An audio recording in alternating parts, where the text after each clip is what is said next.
Hello అండి అందరికీ.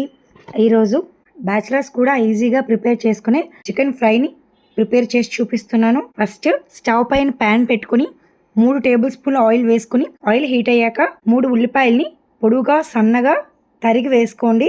ఉల్లిపాయ ముక్కల్ని మీడియం ఫ్లేమ్లో మంచిగా ఫ్రై చేసుకున్నాక ఇందులోకి ఫ్రెష్గా దంచిన 1 టేబుల్ స్పూన్ అల్లం వెల్లుల్లి పేస్ట్ వేసుకోండి.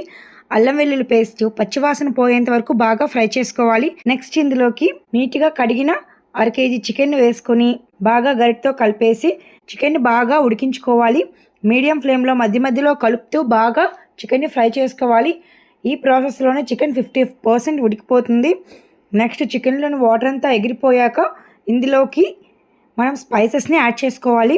1/2 టీ స్పూన్ పసుపు, 1 టీ స్పూన్ కారం, 1 టీ స్పూన్ ధనియాల పొడి, 1/2 టీ స్పూన్ జీలకర్ర పొడి, రుచికి తగినంత ఉప్పును వేసుకొని ఒకసారి బాగా కలిపేసి మంటను లో ఫ్లేమ్లో ఉంచి చికెన్ని బాగా ఫ్రై చేసుకోవాలి. చికెన్ని 5 to 10 మినిట్స్ లో టు మీడియం ఫ్లేమ్లో బాగా ఫ్రై చేసుకోవాలి. 10 నిమిషాలు చికెన్ బాగా ఫ్రై చేసుకున్నాక చికెన్ సాఫ్ట్గా ఉడికిపోయాక ఇందులోకి 3 పచ్చిమిర్చిని పొడువుగా కట్ చేసి వేసుకోండి. కొంచెం కరివేపాకును వేసుకొని 1 మినిట్ లో ఫ్లేమ్లో కుక్ చేసుకొని నెక్స్ట్ ఇందులోకి 1/2 టీ స్పూన్ మిరియాల పొడి, 1/2 teaspoon garam masala powder వేసుకొని ఒకసారి బాగా మిక్స్ చేసుకొని కొంచెం కొత్తిమీర చల్లి స్టవ్ ఆఫ్ చేసేయండి.